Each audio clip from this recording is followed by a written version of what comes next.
they feel like they have taken away a certain gift that is supposed to shine and put everyone to be more excited, especially those who always watch soccer.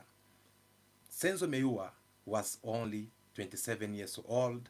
He was having a bright future ahead of him. And at that moment, Senzo Meyiwa was doing very good in his career because remember, he was not only the captain, the goalkeeper of Orlando Pirates, but he was the captain of Bafana Bafana, which is the national team of South Africa. On that day, the world wake up just to find out that the poor guy is no longer alive because he's been shot. Now, a couple of investigations took place, and these investigations took 8 years. We're talking about 8 good years for them to come forward and say that, okay, we have finally put our hands on the people who have assassinated Senzo Meyiwa. Now that the case have started, we start experiencing some dramas in the court case of Senzo Meyiwa. What kind of the drama? For an example, we've been presented five and arrested.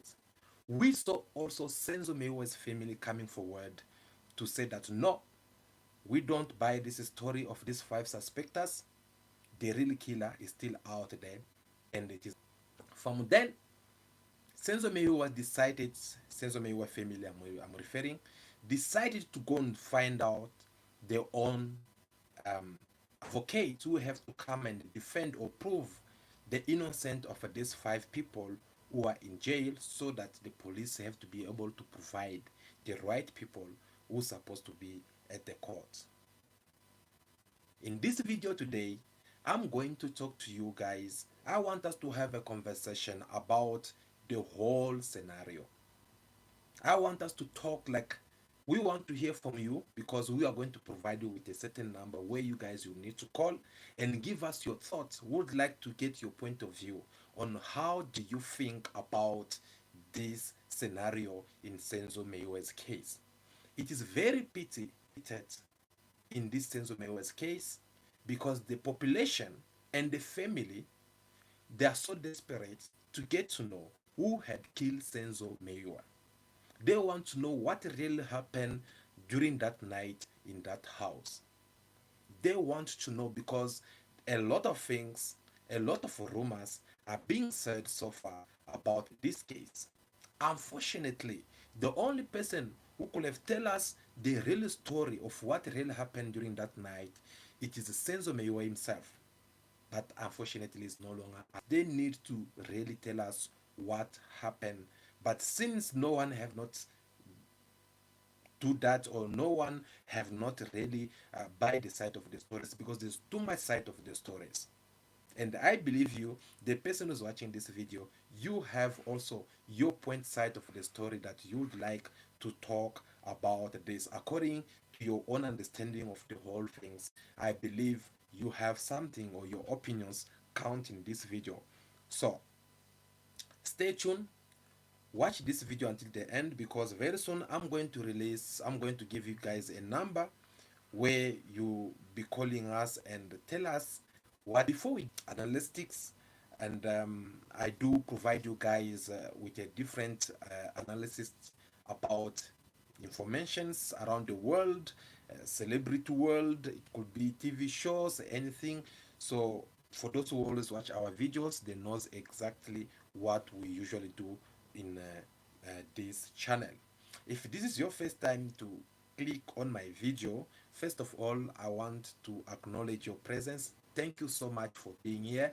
Feel at home, comment down below, tell us what you have in mind. Very soon I'm gonna give also the number. Feel free to call us so that we can have a conversation and we can get to experience all the good moments to in this video. Of course, to those who always watch me, guys, I just want to acknowledge your presence as well. Thank you so much, guys. You are very important. You are so meaningful to me. I really do appreciate because you always support me. You always watch our videos. You always show the love by liking and sharing these videos. So thank you so much. Do it again in this video. I'll really do appreciate, guys. We are talking about Senzo Meyiwa case.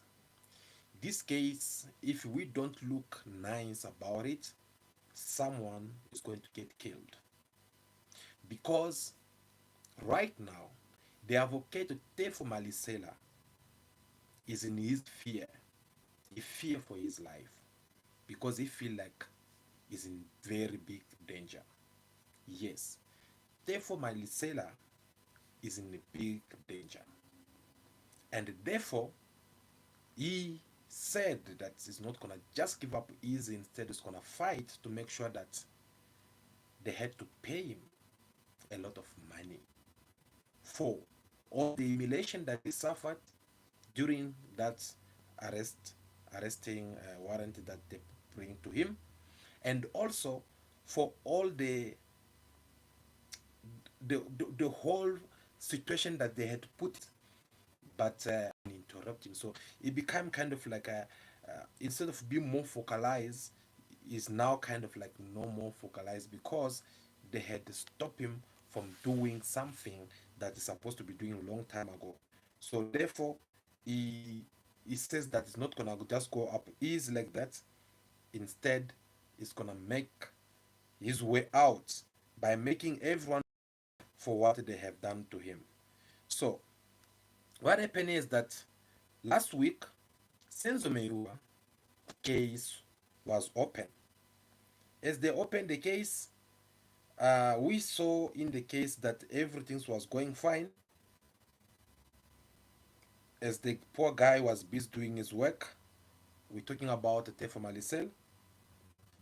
And then it happened that after then the police came to the courts to arrest him.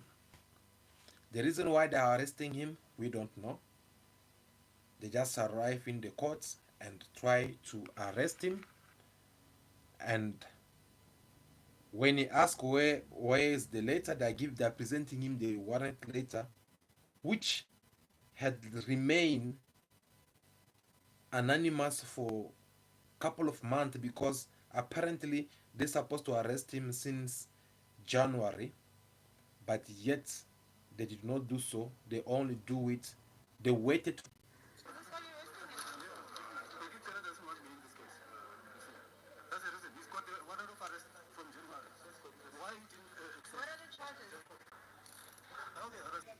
That is the time when they arrest him, and as you can see, everyone were there, especially the journalists. They had only one question in mind, according to them as well, since they were the eyewitness. They noticed that Teffo Malesela, his rights was being violated by this police.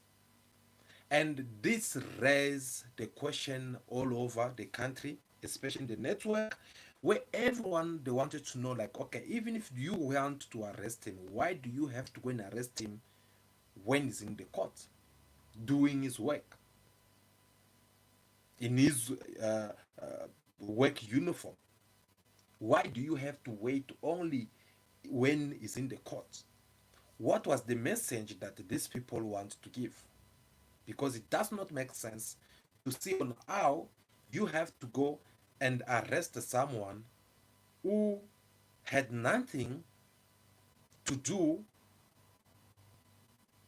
with you at that particular moment.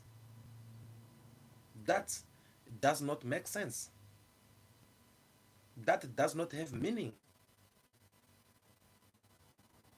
So it really left many people surprised. It really left many people wondering what is going on and why do they have to do this. And to make even things worse, after they arrest him, later on that day, the police minister, they had to interview him so that he can give his point of view and about the Senzo Meyiwa's arrestation. You know, the police, we were also surprised to hear what the police had to say. Take you there so that you can have to listen what the police was saying on that day. Case, and the conspiracy is that they are senior officers, politicians. himself and those in high office in the NPA who are allegedly not happy with the way that he is handling this case. What do you firstly say to the allegations leveled against you that you don't personally want him on this case? Well, let me give a little bit of thanks to the Taba and the rest of your viewership. Today from 8 a.m. I left Pretoria at 7. I was in Pimville, and I left Pimville a little bit after 3. And is when I received the message on the phone from the spokesperson Ranzo saying that the advocate has been arrested. And a few minutes later at 3:41, I received the message that the accusation is that the arrest is pushed by the minister, and then I wait for that report until I know what really happened. I'm not able to comment on this matter. Yep. So obviously, you can tell that Mr. Bheki Cele don't have much to tell as the police ministry. You don't have any idea of what had happened in the court at that particular moment. So according to him, he pretend to say that he was also been announced. He find out just like me and you. Perhaps me and you were so lucky enough we saw it on time, but him, he denied everything. He gave his reasons. So now, I don't know what you guys think about that, but this is very, very, very pity because he was been given a chance for him to be honest and speak out, but he did not do so. So that is something that we are waiting forward to get to see. But to jump up quick, guys, they uh, have announced that very soon they are going to sue all the police, including Mr. Bheki Cele. They are going to sue them. They'll have to pay them money because of all the embarrassment that the client had to suffer. So you give us your thoughts about that. We are waiting on that to see what will happen, and we are really curious to see how things will go. But before we get to forget, um, the court is all await. We are waiting to get to see what is going on, who's right and who's wrong. I wish you guys could have called so that you give your point of view, but I noticed that we're having a problem of technique. All my staff are not well connected, so I'll have to end this live right here so that I get to prepare for one more video so that you guys will be able to participate and give us your thoughts as well, which we will really do appreciate. Our apology on that, but stay tuned. Okay, stay tuned. Don't go anywhere. Give me about 20 minutes. I'm gonna get back to you, and then we're gonna continue with our conversation because I would like to hear from you, and I still have a lot of things to talk about this topic. So don't go anywhere. I will be back again very soon. Stay cool.